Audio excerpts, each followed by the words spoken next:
चाणक्य कहते हैं, सुस्ती से विद्या को नुकसान होता है, दूसरों के हाथ जाने से धन नष्ट हो जाता है, बीज की कमी से खेत सूखा रह जाता है, सेनापति के बिना सेना नष्ट हो जाती है। इसलिए हर प्राणी को अपने शत्रुओं का ख्याल रखना चाहिए। धन से भी धर्म की रक्षा होती है। इस नियम से योग विद्या को सशक्त बनाया जा सकता है। अच्छे व्यवहार से राजा को खुश किया जा सकता है। स्त्री यदि बुद्धिमान है तो उससे सारे परिवार की रक्षा की जा सकती है। वेदों को, शास्त्रहीन तर्क को, शांत पुरुष को बदनाम करने वाले मनुष्य व्यर्थ ही क्लेश भोगते हैं। ऐसे लोगों के विरुद्ध बात करना सूर्य को दीपक दिखाना है। अज्ञान से बढ़कर कोई शत्रु नहीं, क्रोध से बढ़कर कोई दूसरी आग नहीं, काम वासना से बढ़कर कोई दूसरा रोग नहीं, ज्ञान से बढ़कर कोई गुरु नहीं। ये चारों सत्य उस समय तक अटलित हैं जब तक इस धरती पर मानव है। जो ब्रह्म ज्ञानी है उसके लिए स्वर्ग का कोई महत्व नहीं। वीर पुरुष के लिए मौत एक साधारण खेल है। इंद्रियों को बस में रखने के लिए सुंदर स्त्री को कोई चीज नहीं। जल में बादलों का जल सबसे उत्तम होता है। बल में अपना बल सबसे श्रेष्ठ है। नेत्र के समान तेज दूसरा नहीं, अन्न से प्रिय कोई वस्तु नहीं। संसार में 5 प्रकार के व्यक्ति पिता के समान माने गए हैं। जन्म देने वाला, यज्ञोपवीत संस्कार करने वाला, विद्या देने वाला और भय से बचाने वाला, अन्न देने वाला, ये 5 पिता के समान माने गए हैं। इस प्रकार से इस संसार में भी 5 माएँ भी होती हैं। राजा की पत्नी, गुरु की पत्नी, मित्र की पत्नी, पत्नी की माता और स्वयं की माता, यह 5। भ्रमण का ज्ञान से संबंध है। भ्रमण करने वाले का ज्ञान सदा बढ़ता है। यह संसार सबसे बड़ा विश्वविद्यालय माना गया है। जो लोग भ्रमण करते हैं वही शिक्षा, ज्ञान, अनुभव प्राप्त करते हैं। भावी का विधान प्रबल होता है। जैसे ही होनी होगी वैसा ही उपाय और वैसे ही कारण बन जाते हैं। होनी को संसार की कोई भी शक्ति नहीं टाल सकती।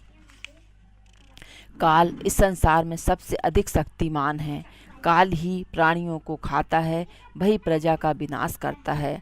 सब कुछ नष्ट हो जाने के पश्चात भी काल केवल वर्तमान रहता है और काल स्वयं जागता रहता है।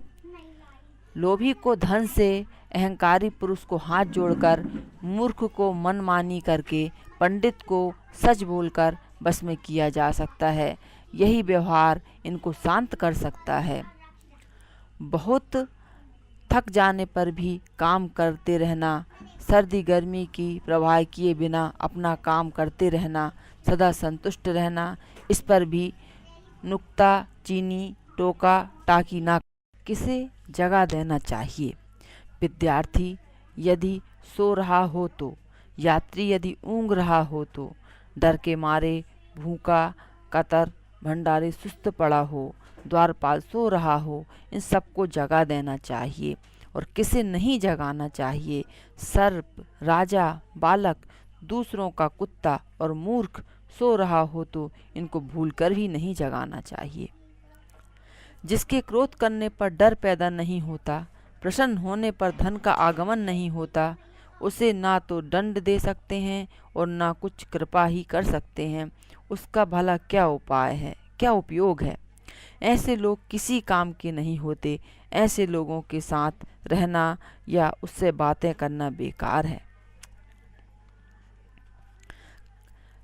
यदि खाना हजम ना हुआ हो तो जल पीने से हजम हो जाता है।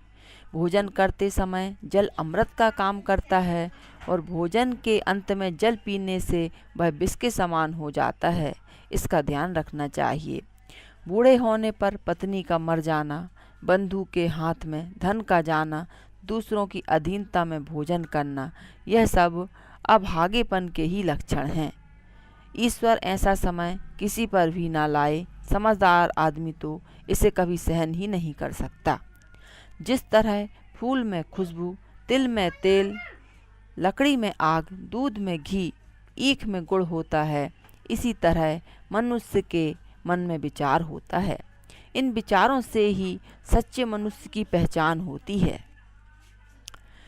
जो लोग लोगों की सेवा करते हैं, उनके वचन शुद्ध होते हैं। बुद्धि की शुद्धि से, इंद्रियों के संयम से, जीवों पर दया करने से आत्मशुद्धि होती है। इस तरह से लोग सेवा भलाई अवश्य ही करते रहना चाहिए। विद्या चाहिए तो सुख छोड़ दो, सुख चाहिए है तो विद्या छोड़ दो। सुख पाने वाला विद्या ग्रहण नहीं कर सकता। कवि क्या नहीं देख सकता, स्त्री क्या नहीं कर सकती, शराबी क्या नहीं कर सकता, कौवा क्या नहीं खा सकता। यह सब अपने अपने स्वभाव की बात है। स्वभाव से ही आदमी छोटा या बड़ा होता है। पशु कौन है? केवल ऐसे प्राणी जिसके पास ना तो विद्या है, ना तप है, ना दान है, ना धर्म है। यह सब लोग मानव जाति पर बोझ होते हैं। ब्राह्मण एक वृक्ष के समान है, जड़ संध्या है, तना शंख है, धर्म कर्म पत्ते हैं। इसीलिए जड़ की बलपूर्वक रक्षा करनी चाहिए। जब जड़ ही कट जाएगा तो सब कुछ भी बाकी नहीं रहेगा। इस संसार को चलाने वाला ईश्वर है। यदि ऐसा ना होता तो बच्चा पैदा होने के साथ ही माँ के स्तनों में दूध कहाँ से आ जाता। इसी बात को सोचकर तो हे ईश्वर, मैं आपको बारंबार प्रणाम करता हूँ। आप ही तो सबके पालनहार हैं।